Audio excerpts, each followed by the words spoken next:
السلام علیکم ناظرین۔ حضرت بیوی فاطمہ رضی اللہ تعالی عنہا فرماتی ہے کہ میں حضور پاک صلی اللہ تعالی علیہ وسلم کے سرہانے بیٹھی ہوئی تھی، تبھی کسی شخص نے السلام علیکم کہہ کر اندر آنے کی اجازت طلب کی۔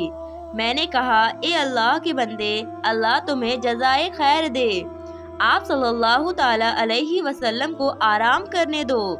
آپ صلی اللہ تعالی علیہ وسلم عبادت میں مشغول ہے۔ آنے والے نے بلند آواز سے کہا، مجھے اندر آنے کی اجازت دے دو، کیونکہ اس کے بغیر کوئی چارہ خیر نہیں ہے۔ اور اس وقت میں آپ صلی اللہ تعالی علیہ وسلم نے اپنی آنکھیں کھولی اور سیدہ طاہرہ رضی اللہ تعالی عنہا سے فرمایا، تمہیں پتا ہے تم کس سے باتیں کر رہی ہو؟ میں نے کہا، نہیں۔ حضور پاک صلی اللہ تعالی علیہ وسلم نے فرمایا، یہ ملک الموت ہے، انہیں اندر آنے کی اجازت دے دو۔ حضرت اسرائیل علیہ السلام اندر آئے اور آتے کے ساتھ ہی السلام علیکم رسول اللہ کہا۔ پھر آپ صلی اللہ تعالی علیہ وسلم نے جواب میں وعلیکم السلام یا امین اللہ کہا۔ پھر حضرت اسرائیل علیہ السلام فرمانے لگے، یا رسول اللہ صلی اللہ تعالی علیہ وسلم، مجھے اس ذات کی قسم جس نے آپ کو پیغمبر بنا کر بھیجا ہے، یا رسول اللہ، اس سے پہلے میں نے کسی سے بھی اجازت طلب نہیں کی اور آئندہ بھی کسی سے نہیں کروں گا۔ حضور پاک صلی اللہ تعالی علیہ وسلم وشال شریف کے وقت جبرائیل علیہ السلام حاضر ہوئے اور عرض کرنے لگے، یا رسول اللہ صلی اللہ تعالی علیہ وسلم، آج آسمانوں پر آپ کے استقبال کی تیاریاں ہو رہی ہے۔ اللہ تعالیٰ نے جہنم کے داروغہ مالک کو حکم دیا ہے، اے مالک، میرے حبیب صلی اللہ تعالی علیہ وسلم کے روح مبارک آسمان پر تشریف لا رہی ہے، اس لیے اس اعزاز میں دوزخ کی آگ بجھا دو۔ جنت کی حوروں سے فرمایا، تم خوب سجو سورو، اور فرشتوں سے فرمایا کہ میرے پیارے محبوب محمد مصطفیٰ صلی اللہ تعالی علیہ وسلم کے لیے شف بشف کھڑے ہو جاؤ۔ اور اللہ تعالیٰ نے مجھے حکم فرمایا ہے کہ میں آپ صلی اللہ تعالی علیہ وسلم کی خدمت میں حاضر ہو کر آپ کو بشارت دوں کہ تمام انبیاء اور آپ کی امت پر جنت حرام ہے، جب تک کہ آپ اور آپ صلی اللہ تعالی علیہ وسلم کی امت جنت میں داخل نہ ہو جائے۔ اور کل قیامت کو اللہ تعالیٰ آپ کی امت پر آپ کی طفیل اس قدر بخشے گی اور مغفرت کی بارش فرمائے گی کہ آپ راضی ہو جائیں گے۔ وفات کے بعد حضور پاک صلی اللہ تعالی علیہ وسلم سے فرمایا، اے ملک الموت، مجھے اپنے رب سے ملاقات کا شوق ہے، اب تم جس کام کے لیے آئے ہو وہ کام کرو۔ ملک الموت نے فرمایا، مجھے حکم ہے کہ حضور پاک صلی اللہ تعالی علیہ وسلم کی مرضی ہو تب ہی روح مبارک قبض کرنا۔ حضور پاک صلی اللہ تعالی علیہ وسلم نے ملک الموت کو روح قبض کرنے کی اجازت دے دی۔ ملک الموت نے روح قبض کرنا شروع کر دیا۔ موت کی تکلیف سے حضور پاک صلی اللہ تعالی علیہ وسلم کی پیشانی پر پسینہ آ گیا۔ سکرات کی تکلیف شروع ہو گئی۔ فرمایا، اے اللہ، موت بڑی ہی سخت تکلیف ہے، اللہم اعنی سکرات الموت، اللہ تو ہی موت کی تکلیف کو آسان کرے گا۔ مٹی کے پیالے میں پانی بھر کر رکھوایا، موت کی گھبراہٹ میں گھڑی گھڑی یعنی بار بار پانی میں ہاتھ ڈالتے اور وہ اپنے ہاتھ منہ پر پھیر دیتے اور فرماتے، یا اللہ، مجھے اپنے پاس بلا لے۔ حضرت فاطمہ رضی اللہ تعالی عنہا نے کہا، یا رسول اللہ صلی اللہ تعالی علیہ وسلم، آج آپ کو بہت تکلیف ہے۔ پھر آپ صلی اللہ تعالی علیہ وسلم نے فرمایا، اے فاطمہ، آج کے بعد تیرے باپ پر کوئی تکلیف نہیں ہوگی۔ اے فاطمہ، جب میرا انتقال ہو جائے تب تم انا للہ و انا الیہ راجعون کہنا۔ ملک الموت اپنا کام پورا کر رہی تھی، پھر